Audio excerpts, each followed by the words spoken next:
गोली कभी किसी को पूछ कर नहीं लगती। हमारे सामने जवानों ने ऐसे सामने दम तोड़ देते हैं एक ऐसे मोमेंट पे जहां पे 10 लोग गन लेके खड़े हो। आपको अपने जवान को भी बचाना है, खुद को ही बचाना है, और ये भी देखना है कुछ और ना हो।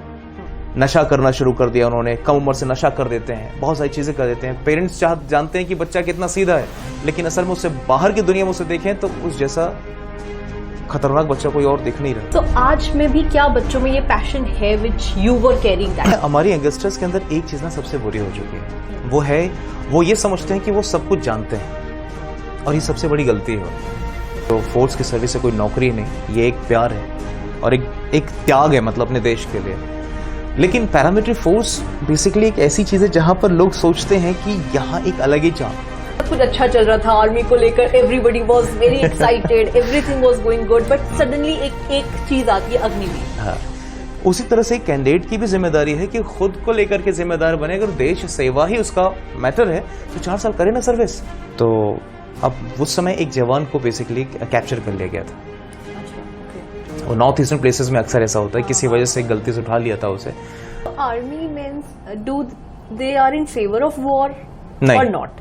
हेलो, गुड इवनिंग, नमस्कार, मेरा नाम है Shweta Pant and welcome to our बातों का अड्डा, चटपट अड्डा। तो अपनी इस इंटरव्यू की सीरीज को आगे बढ़ाते हुए आज जो शख्स हमारे साथ जुड़े हैं वो हैं एक्स आर्मी मैन, जिन्होंने 4 इयर्स सर्विस दी है आर्मी में इन BSF, border security forces. So let's welcome him और जानते हैं सर से कि कैसी उनकी लाइफ रही है, और अब as a coach he is working and helping youngsters जो ये सपना देखते हैं आर्मी में जाने का। तो sir, very welcome to our show. Thank you everyone and good evening to you all. Yes ma'am. So sir, basically सबसे पहला क्वेश्चन तो यही होगा कि क्या आपका एक्सपीरियंस था, क्या वो ड्रीम थे जिसकी वजह से आप आर्मी में गए हैं, और आज जो यंगस्टर्स हैं उनको कोचिंग दे रहे हैं, उनको हेल्प कर रहे हैं वहां तक पहुंचने के लिए? देखिए, ड्रीम की अगर मैं बात करूं तो first of all my name is SP Singh, शेर प्रताप सिंह नाम है मेरा। और बेसिकली फौज में जाने का इंटरेस्ट यूं है, समझ लीजिए कि ये पीढ़ी दर पीढ़ी चलती आती एक प्रथा है। मतलब मेरे घर में सभी खानदान में मेरे पिताजी या मेरे खानदान के जितने भी लोग हैं मैक्सिमम सब बेल्ट की सर्विस में ही हैं। और सभी फौजी हैं, कोई पुलिस में है, कोई कहीं है। तो एक रिश्ता जुड़ा था शुरू से ही।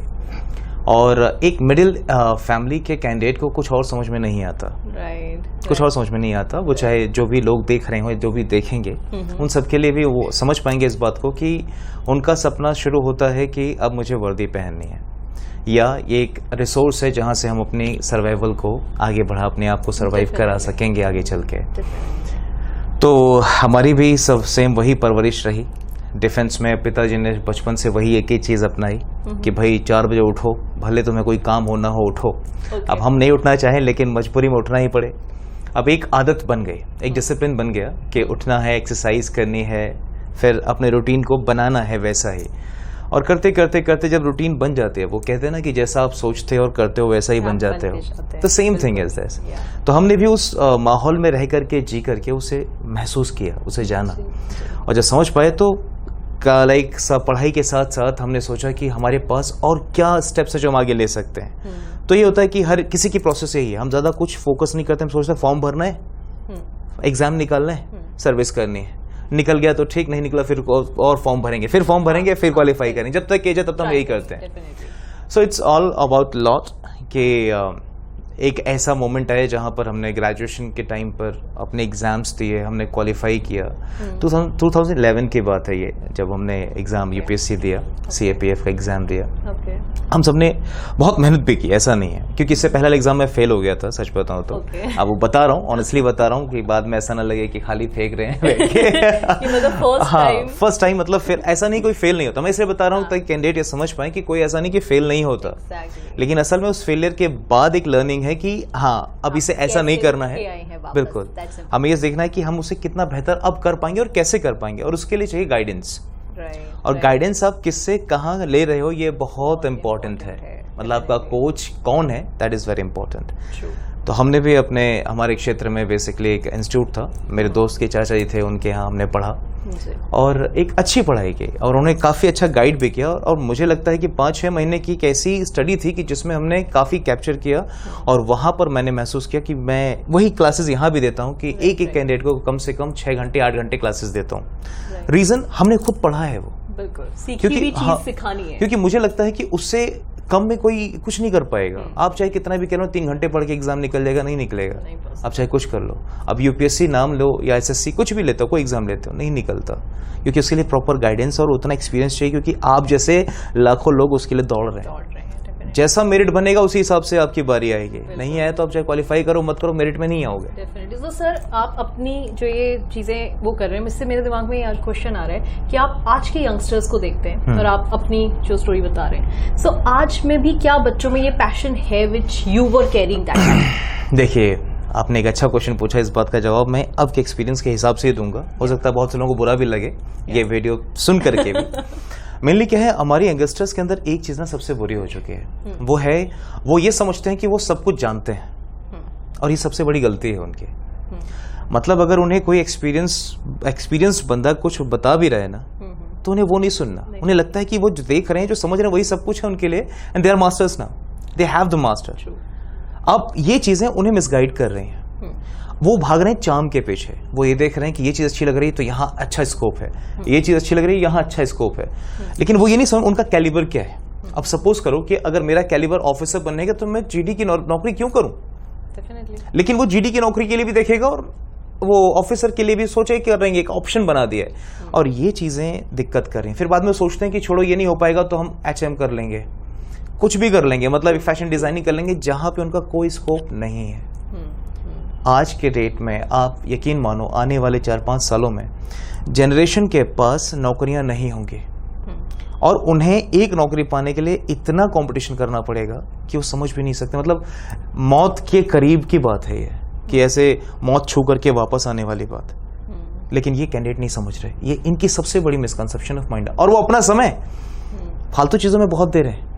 लेकिन जहां उन्हें अब जैसे मैं आपको एग्जांपल बताता हूं कि हमारे पास कैंडिडेट्स आते हैं, वो आते हैं कहते हैं कि सर हमें ये तैयारी करनी है, बस उन्हें ठप्पा लगवाना कि हमें तैयारी करनी है, घर वालों को पता लग जाए, लोगों को पता लग जाए हम तैयारी कर रहे हैं। लेकिन जब वो एक हफ्ते बाद उनका जो रूप देखने को मिलता है, मुझे लगता है ये वही है क्या जो एक हफ्ते पहले आए थे। मतलब वो आग जो लेकर आया था वही है क्या जो कर रहे हैं? बट द थिंग इज, उसके बाद उसका अलग रवैया है। उसे फोन भी चाहिए, उसे व्हाट्सएप भी चाहिए, उसे इंस्टा भी चाहिए, उसे फेसबुक भी चाहिए, उसे लोगों की पॉपुलैरिटी भी चाहिए। तो सर क्या मांगती है आर्मी, क्या होता है डेडिकेशन। ओके, कोई भी चीज, आर्मी ही नहीं, कोई भी चीज, आपका काम है, हमारा काम है, सब डेडिकेशन मांगता है। जिसने भी डेडिकेशन लैक किया वो फेल है, वो फेल है। हम आप जहां से भी शुरुआत करते हैं, हमारे अंदर बेसिक एक ही चाहत होती है कि हम वो काम कर डालें बस।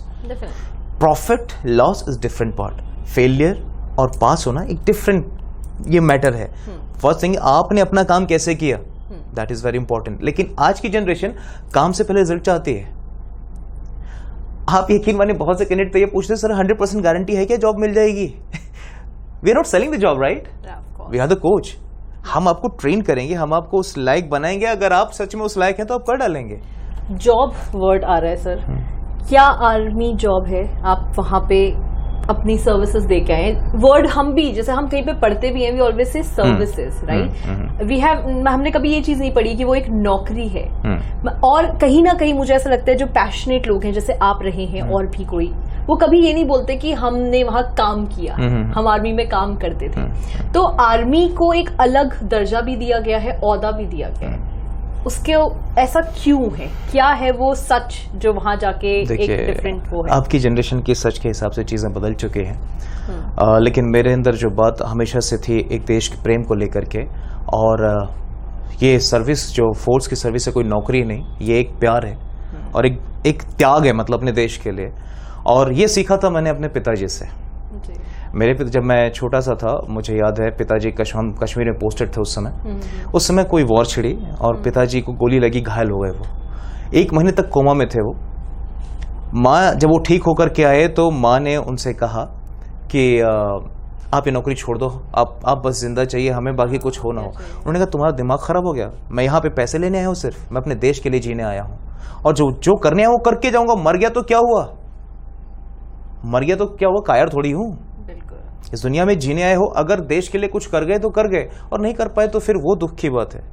बच के तो आ गया ना, बात खत्म। मर भी जाता तो क्या जाता, एक देश के नाम पर शहीद तो कहलाता। और ये चीज ना मुझे हिट कर गई। मतलब एक चीज की, एक इंसान जो मौत के करीब से वापस आया, उसके अंदर वो डर नहीं है, अभी वो प्यार बरकरार है कि नहीं यार इस देश के लिए करना है।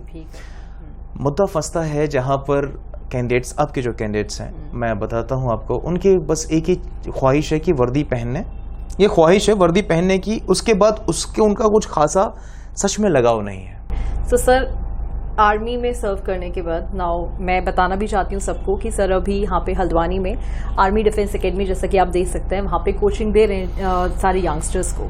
सो क्या डिफरेंट है आर्मी डिफेंस एकेडमी के बारे में? यहाँ पे आने वाले कैंडिडेट सेलेक्ट भी हुए होंगे, कुछ ऐसे कैंडिडेट्स होंगे जो काफ़ी डिफरेंट होंगे, जो पॉजिटिव होंगे, उनकी क्या क्वालिटीज़ है? बात इतनी सी है कि मैं ये मानता हूँ, ये सिर्फ मेरे एकेडमी की बात नहीं, मैं चाहता हूँ हर एक एकेडमी को एक एप्रिसिएशन मिले कि बहुत अच्छा काम कर रहे हैं सभी, और हर एक एकेडमी चाहती है कि उनका नाम हो, वो अपने कैंडिडेट पे काम करना चाहते हैं। हाँ, कुछ लोग हैं जो नहीं करना चाहते, वो उनकी अपनी दिली इच्छा है, लेकिन मैक्सिमम एकेडमीज जो है वो चाहती हैं कि उनके कैंडिडेट्स का नाम हो, ताकि उनका नाम, हम सबसे, जैसे आप कोई काम करते हो तो आप चाहते हो कि अगर मेरा नाम हुआ तो किसी वजह से हुआ तो सबके नाम से मेरा नाम भी हुआ।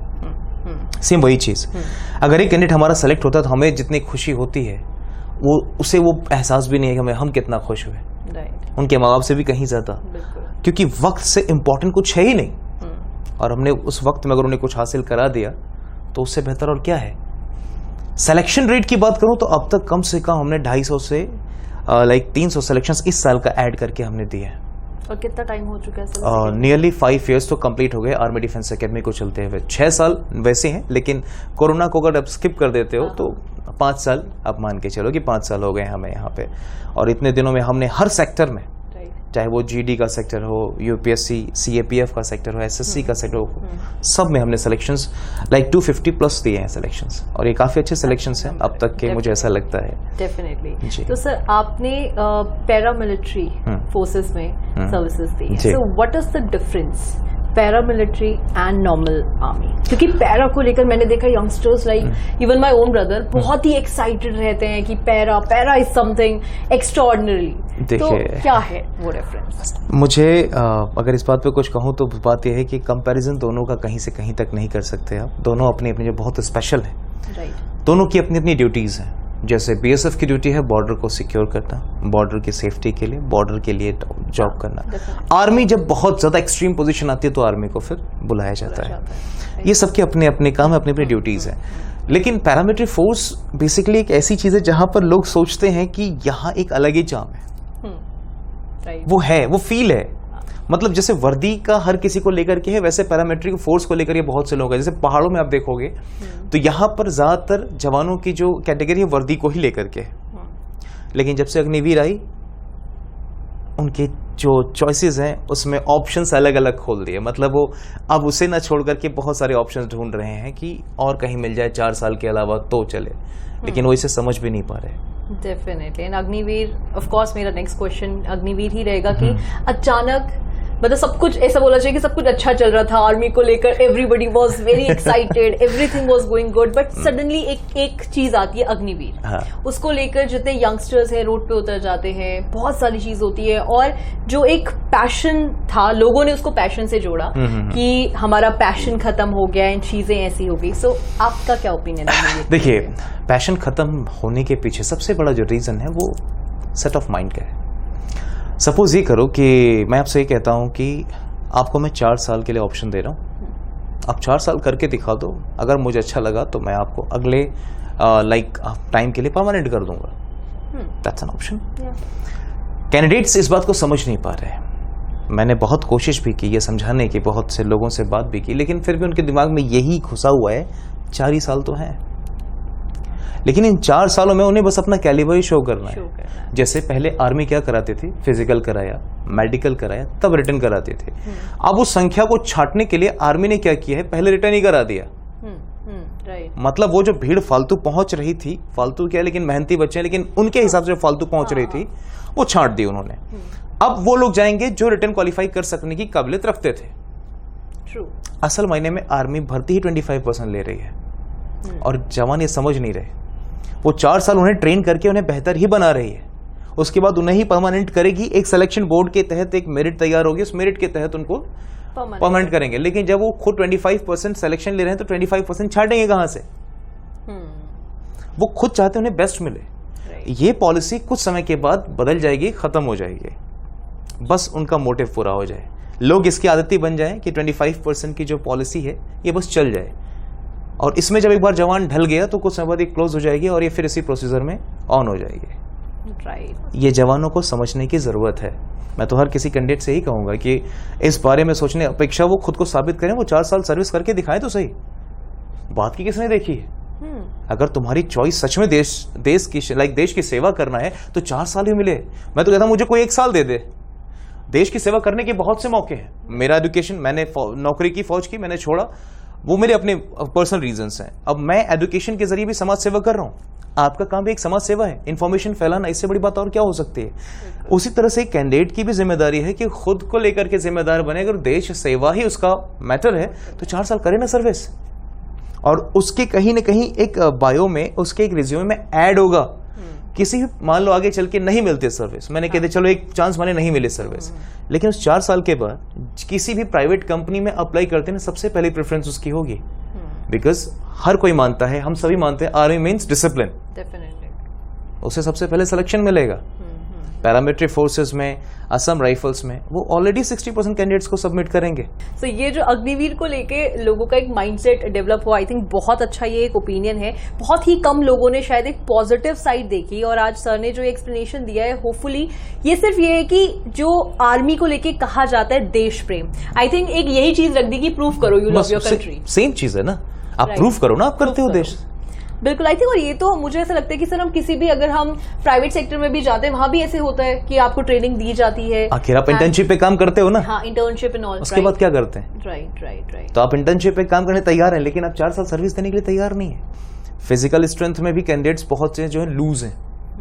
नशा करना शुरू कर दिया उन्होंने, कम उम्र से नशा कर देते हैं, बहुत सारी चीजें कर देते हैं। पेरेंट्स जानते हैं कि बच्चा कितना सीधा है, लेकिन असल में उससे बाहर की दुनिया में उसे देखें तो उस जैसा खतरनाक बच्चा कोई और दिख नहीं रहा। मतलब ऐसी से नशे की लतें हैं। पार्टी, फंक्शंस, बर्थडे पार्टी, दोस्तों के यहाँ बैठे हैं, दारू पी रहे हैं, कुछ भी कर रहे हैं। क्यों? सपना क्या है? आर्मी में जाना है। और शरीर को ही बर्बाद करो, जो धन है उसका उसे ही बर्बाद कर रहे हो, तो तुम वैसे भी लायक नहीं हो यार। डेफिनेटली उसमें और क्वेश्चन, स्मोकिंग करनी है और चीजें करनी है, तो अपने अंदर तुम ऐसे ही खोखले हो रहे, क्यों करनी है सर्विस? मत करो ना, छोड़ दो। Fair enough. तो सर क्या ड्रीम्स, क्या गोल्स आर्मी डिफेंस एकेडमी के साथ आप लेके चल रहे हैं? देखिए, सच बताऊं तो मेरा गोल तो ये है कि मैं सिर्फ डिफेंस के ही सेक्टर में नहीं, हर एक कैंडिडेट के लिए जहां तक मैं किसी को काउंसलिंग कर सकूं या उन्हें एक अच्छा टारगेट दे सकूं, उन्हें एक अच्छी लाइफ दे सकूं, मेरी इस एकेडमी की वजह से अगर उन्हें मिलती है, हम टीम की वजह से मिलती है, आपके जरिए इन्फॉर्मेशन मिलती है। ये सब चीजें सिर्फ इतनी नहीं है कि मैं किसी शहर के लिए करना चाह रहा हूँ, ये मेरा कभी उद्देश्य था ही नहीं, और आज तक नहीं था। आज तक भी देखिए, अगर पैसा मैटर होता तो मेरे पास इतना पैसा मैं खुद भी अकेले बहुत कुछ कर सकता हूँ।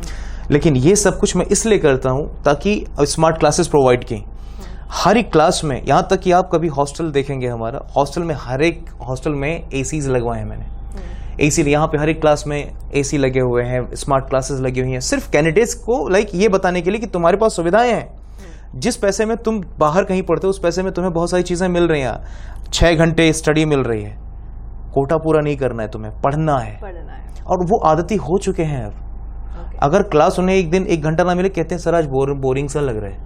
एंड दैट्स एक्चुअली एक तरह से एक डेवलपमेंट है उनके अंदर, और मैं यही चाहता हूँ कि हर एक कैंडिडेट जो डिसाइड करे उसे बेहतर तरीके से कर डाले। अब ऐसा नहीं कि कहीं दूर से आ करके बच्चा यहाँ पर और आके कुछ और ही कर रहा है, माँ बाप का पैसा बर्बाद करे, अपना समय बर्बाद करे, उनकी उम्मीदें खराब करे। इससे बेहतर है वो ये सब चीज़ें ना करें। हर एक कैंडिडेट से मेरी रिक्वेस्ट भी है पर्सनल कि मैं चाहता हूँ कि वो डिसाइड कर रहे हैं तो कर डालें, और किसी भी करियर को पाने के लिए ना 3 से 6 महीने इनफ। अगर आप दिल से 3 से 6 महीने लगा दो ना किसी स्टडी में, यूपीएससी को छोड़ के, अगर यूपीएससी एक अलग टारगेट है, लेकिन अगर अच्छा कैंडिडेट है तो वो कर सकता है, तो वो निकाल देगा एग्जाम। मुझे ऐसा लगता है कि फिर से पुराना जमाना लौट के आना चाहिए एजुकेशन में। जैसे जब वो व्यवस्थाएं, 4 व्यवस्थाएं थी ना, जो ब्रह्मचर्य, आश्रम और वो जो था वो होना चाहिए। जो हॉस्टल लाइफ है आज की डेट में वो आश्रम व्यवस्था है कैंडिडेट्स के लिए, और वो होना चाहिए।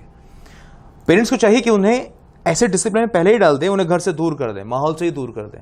और एक ही मानो 1 से 2 साल बहुत होते हैं माहौल से निकल करके बेहतर बनने के लिए।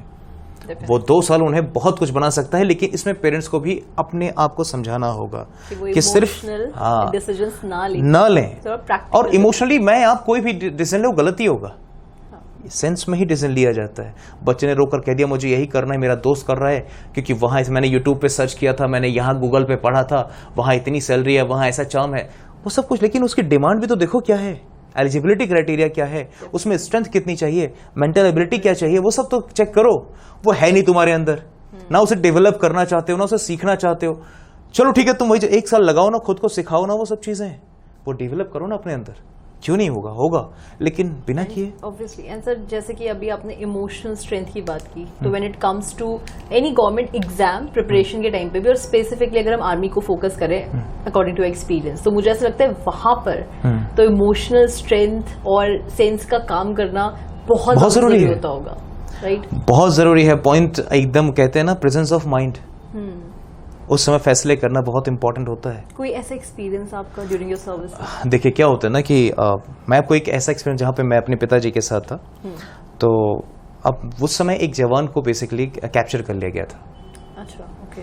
वो नॉर्थ ईस्टर्न प्लेसेस में अक्सर ऐसा होता है, किसी वजह से गलती से उठा लिया था उसे। तो अब ये था कि उसे हमें छुड़ाना जाना था हम सभी को। अब उसमें हम सभी को एक आदेश मिला, हम सभी गए। अब वहां जाने के बाद एक ऐसे मोमेंट पे जहां पे 10 लोग गन लेके खड़े हो, आपको अपने जवान को भी बचाना है, खुद को ही बचाना है, और ये भी देखना है कुछ और ना हो। वो फैसला करना सबसे अहम हो जाता है। अब एक जवान खून के हाथ में गन है, अगर वो डिसिप्लिन नहीं है तो सबको तोड़ देगा। वो कहीं ना कहीं खुद भी घायल होगा, दूसरों को भी मारेगा, और अपने जवानों को भी जान आफत में डालेगा। बट ये बहुत इंपॉर्टेंट है इन सब चीजों पे वहां फैसले करना। इस मोमेंट पे अब आप क्या फैसला करोगे, है ना? यहां प्रेजेंस ऑफ माइंड काम करना चाहिए। वहां हम ये सोचते हैं कि चलो इन्हें ही बचाएं, अपने आप को ही बचाएं, और इसे जो एक मुद्दा बने उस पर हम आके एक बात कर लें। बात खत्म नहीं होगी तो फिर हमारे पास एक्सट्रीम पोजीशन तो है ही, वो तो हम लेंगे, एक्शन तो लेंगे ही। लेकिन इसके बाद पहला है कि इसे हम शांति से निपटा लें। अगर निपट सके तो, नहीं निपटा तो अपने पास तो है ही चीजें, कर देंगे, देखा जाएगा। जान तो वैसे भी देने ही पहुंचे हैं, देना और लेना चलते रहेगा। So army means do they are in favour of war और नॉट? असल मायने में जिनके हाथ में हथियार है वो कभी चाहते नहीं कि इसका लड़ाई हो। मतलब कोई भी जवान, मतलब हम सच बताएं तो हम में से कोई भी नहीं चाहता कि लड़ाई हो, क्योंकि किसी की जान बहुत कीमती है। गोली कभी किसी को पूछ कर नहीं लगती। हमारे सामने जवान उन्हें ऐसे सामने दम तोड़ देते हैं, और उनको देखकर ऐसा लगता है ना कि उनकी आंखों में आखिरी निराशा यही रहती है कि काश मैं एक बार अपनी फैमिली को देख लेता। उनके चेहरे पे ना वो चीज, भले वो लगता है, हमें लगता है, सबको लगता है कि वो देश के लिए इतना कुछ करके जा रहे हैं या वो कर रहे हैं, लेकिन आप देखो ना, लोगों के नाम पे तो शहीद हो गया वो, लेकिन असल में उसने जो फील किया उसे महसूस करके देखो आप। हम सभी के लिए आसान है उसे पोस्ट कर देना, उसे जय हिंद करके बोल देना कि शहीद हुआ जवान, उसकी फोटो शेयर कर देना। आप सोचो ना, किसी घर का प्रियजन अगर डेथ हुई है जिसकी, उसकी फोटो से 50 जगह देखेगा, उसे कैसा फील होगा। लेकिन ये कोई नहीं समझता, इस भावना को कोई नहीं समझता। उन्हें वो हर कोई सैल्यूट मार के लिख देगा जय हिंद जय हिंद जय हिंद। एक बार उसके इमोशंस को देखो आप, उसे कैसा फील हुआ। एट द एंड वगैरह सर, बस मेरी फैमिली को अच्छा मैसेज देना, ये चीजें होती है। अब सोचो वो जो पेन है ना, वो सिर्फ हम महसूस कर, वहां खड़ा जवान महसूस कर पाएगा, और उसके बाद वो खौफ अंदर कि हमारी, सोचो जो अब एक ही, जो अपने, जैसे मैं अपने खानदान में, अपने पूरे फैमिली में एक ही लड़का हूं अपने माँ बाप का, बाकी 2 बहनें हैं, और फैमिली में सिर्फ एक ही, मेरे पिताजी 3 भाई हैं, और फैमिली में सिर्फ एक ही लड़का। अब सोचिए उनके लिए मैं कितना ज्यादा वो होऊंगा कि वो सोचता हूँ चलो एक ही लड़का हमारा है ना। अब एक गोली मुझे भी हिट हुई थी शोल्डर पे, इस वजह से, वो खैर वो छोड़ दीजिए मुद्दा, उससे नहीं बात करूंगा मैं ज्यादा। द पॉइंट इज लेकिन उस पॉइंट पर क्या है, आप सोचिए एक जवान के इमोशंस को, उसे महसूस करिए कि जो अपने परिवार का होल एंड सोल एक ही लड़का है, वो अपनी फैमिली के लिए भी कुछ करना चाहता है और अपनी बहन की शादी भी करनी है उसे, और उसका परिवार में और कोई कुछ नहीं करता सिवाय उसके।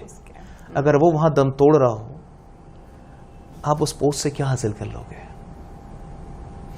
उसकी जिंदगी क्या कोई लौटा सकता है? गवर्नमेंट उसे कितना मुआवजा दे दे, क्या उसकी जिंदगी बन सकती है? नहीं बन सकती। लेकिन फिर भी इसके बावजूद भी उसके आने वाले खानदान में दूसरा जवान तैयार होगा, मुझे फौज में ही जाना है, ये चाहत, ये फिर भी है। और मैं चाहता हूं कि सरकार को इस पर काम करना चाहिए, इन जवानों के लिए, इन जवानों की फैमिलीज के लिए, जो शहीद होते हैं उनकी फैमिलीज के लिए एटलीस्ट इतना मुहैया कराए कि उनको फ्री एजुकेशन तो दे सके। बहुत पैसा है हमारी गवर्नमेंट के पास, इससे उसका हक अदा होगा, एटलीस्ट अदा होगा। एक जवान का हक अदा होगा कि उसने जो देश को दिया ना, उसका कोई मोल नहीं है, लेकिन जितना वो कर सकते हैं कम से कम उनकी फैमिली की, उनकी एजुकेशन को तो अच्छा कर दें। मत दें खाने पीने को, वो खुद कर लेंगे, लेकिन उनकी एजुकेशन को तो अच्छा कर दें, ताकि क्योंकि वही जनरेशन आगे चल के एक अच्छा समाज बनाने वाले हैं। यही तो सबसे बेस्ट तरीका है। लेकिन एजुकेशन देना नहीं है, एजुकेशन में कुछ नहीं करना, तो जवान का सेक्रीफाइस मुझे लगता है बहुत बेकार चला जाता है। सिर्फ हम बातें करके रह जाते हैं और कुछ नहीं होता। राइट, और आई थिंक ये ही रियलिटी है। आर्मी की रियलिटी भी यही है कि वहाँ ये it's not a dream job, वो कुछ ऐसा फैशनेबल या स्टाइलिश चीजें नहीं है, वो है सेक्रीफाइस। जैसा आपने इनिशियली भी कहा था कि सेक्रीफाइस है तब आर्मी की जॉब है। तो सर, एक लास्ट मैसेज, आपने बहुत सारी बातें की, बहुत कुछ दिया है जनता को एंड स्टूडेंट्स को। एक लास्ट मैसेज वो स्टूडेंट्स के लिए, यंगस्टर्स के लिए जो सीरियसली पैशनेटली इस आर्मी को ज्वाइन करना चाहते हैं, वो सर्विसेज देना चाहते हैं, और उनकी फैमिली को भी, मुझे ऐसा लगता है कि क्या वो एक मैसेज होगा? देखिए, सबसे पहले तो सभी पेरेंट्स को मेरी तरफ से प्रणाम है, और कैंडिडेट्स, अपने कैंडिडेट जो भी उनके कैंडिडेट्स हैं, उन सबको सबसे पहली बात उन्हें कंपैरिजन करना बंद करें दूसरों से, खास करके। ये सबसे बड़ी कमी है जो पेरेंट्स करते हैं। हालांकि उसे कैलिबर को कंपेयर करना किसी से जरूरी नहीं है, ऐसा किया जाए। अगर आप उसे वो सब कुछ कर सकते हो, आप लायक हो तो आप उसके लिए करो, नहीं लायक हो तो उसे उस रास्ते पहुंचाओ जहां पे उसके लिए सही रास्ता मिले, और उसके लिए काउंसलिंग कराओ। मुझे लगता है पेरेंट्स को भी काउंसलिंग की जरूरत है। पेरेंट्स नहीं समझ पाते कि करियर क्या देना चाहिए, तो काउंसलिंग कराएं अपनी भी, कि अपने कैडेट के लिए क्या चाहते हैं। फिर उसके साथ अपने कैडेट की भी काउंसलिंग कराएं कि वो किस लायक है। इस बेसिस पे हमें एक अच्छा एजुकेशन और एक अच्छी ट्रेनिंग जनरेट करके हम एक अच्छा करियर दे सकते हैं। किसी शायर ने कहा है कि शौक़े दीदार अगर है तो नजर पैदा कर। अगर सच में कुछ देखना चाहते हो तो देखने की चाहत पैदा करो, दिखाई देगी, लेकिन उससे पहले सही दिशा होनी चाहिए। That's important, very important. So इससे हमें ये पता चला कि आपको शायरियों का भी काफी ज्यादा शौक है, या आपके इंटरेस्ट और हॉबी से डेफिनेटली। तो इस फील्ड में भी कर रहे हैं सर कुछ? हाँ, बेसिकली मैं लिखता हूँ, राइटर हूँ, लिखता हूँ, बहुत कुछ लिखा है। लगभग अब तक मुझे जहाँ तक याद है 120 गज़लें लिखी हैं मैंने, और बहुत सारी गज़लें कई जगह मैंने सुनाई भी हैं, और बहुत सी हैं जो छुपा के रखी, कभी सुनाई नहीं है। तो कभी ऐसा मौका मिलेगा मैं ज़रूर सुनाऊंगा। और हैं बहुत सी चीज़ें हैं जो करनी चाहिए, और ये इंटरेस्ट अपना जगा के रखना चाहिए, क्योंकि जब आप अकेले होते हो तो ये आपकी स्ट्रेंथ है जो आपको बिल्ड करती है। हम कई बार दूसरों से अपनी बातें शेयर नहीं कर पाते, लेकिन हमारी कलम बोलती है हमसे। हम अपनी कलम से बोलते हैं कि ये कहना चाहते हैं, तो एक कहने का जरिया है खुद की बातों को, कि चलो हमने किसी से तो कह दिया, बात खत्म, कि आपने अपनी फीलिंग्स शेयर कर दी। कभी कभी वो कोरा पन्ना काफी होता है आपके इमोशंस को देखने के लिए। और आप एक चीज हमेशा ध्यान रखना, किसी भी जो वैसे लोग हैं जो लिखते हैं, वो किसी भी ऐसे एहसास को जो लिखते हैं जो जिसमें वो उन्होंने कुछ खोया है या जिसमें उन्होंने तकलीफ उठाई, उसे बस लिखो और भूल जाओ, पलट के मत देखो। जितनी बार पलट के वो एनर्जी फिर से लौट कर आएगी आपके अंदर, उसे भूल जाओ, उसे छोड़ दो। अच्छे मोमेंट्स को याद रखो और खुशियां बांटो, खुश रहो, बस इतना। एक अच्छे समाज का मैं कुल मिला के एक ही मोटिव है, एक अच्छा समाज बनाओ। ये जो डिस्क्रिमिनेशंस हैं, चीजें हैं, ऊंच नीच, छोटा बड़ा, ये सब छोड़ो, एक अच्छा समाज क्रिएट करो, सब कुछ अच्छा हो जाएगा। डेफिनेटली एक डेवलप्ड माइंड, एक अच्छी सोच और एनर्जी, पैशन, वही सर ने भी बोला कि अगर सब एक साथ मिलकर एक दिशा की तरफ आगे बढ़ेंगे तो डेफिनेटली हम ये चीज अचीव कर सकते बिल्कुल हैं। कर सकते हैं। और शायद यही प्रयास सर भी कर रहे हैं और हर किसी को करना चाहिए। और आज जो बातें आपसे हुई हैं सर, बहुत ही अच्छा लगा आपसे बात करके, आपके जवाबों में, आपके पैशन में, वो पैशन हमें दिख रहा है। आपने बोला ना कि आर्मी में इवन 4 इयर्स भी अगर कोई सर्विस देते हैं, जैसे कि अग्निवीर को लेके पीपल आर नेगेटिव, लेकिन वो डिसिप्लिन, वो एटीट्यूड, वो माइंडसेट जो आपके पास आता है, दैट्स ब्रिलियंट, जो सर में देखा जा सकता है। सो आज जो हमारे मेहमान हमारे साथ जुड़े, इनसे बात करके मुझे अपने सवालों के काफी सारे जवाब मिले, तो होपफुली आप लोगों के भी ऐसे बहुत सारे सवाल होंगे जिनके जवाब सर ने दिए हैं। बाकी सर आपको मिल सकते हैं आर्मी डिफेंस एकेडमी में, जो हल्द्वानी में ही है, पिलीकोठी पे है। इसका डिटेल हम आपको नीचे पे दे देंगे कि आप कभी भी, अगर आप कोई काउंसलिंग या ऐसे कोई भी सवाल लेके आप सर के पास आ सकते हैं, इस एकेडमी को ज्वाइन कर सकते हैं इफ यू एवर वांटेड। बाकी आपको हमारा इंटरव्यू कैसा लगा, आज की ये बातचीत कैसी लगी, इसे कमेंट बॉक्स पे जरूर बताएं। And do not forget to like, share and subscribe Chatpat Adda. Thank you so much for watching. Thank you everyone.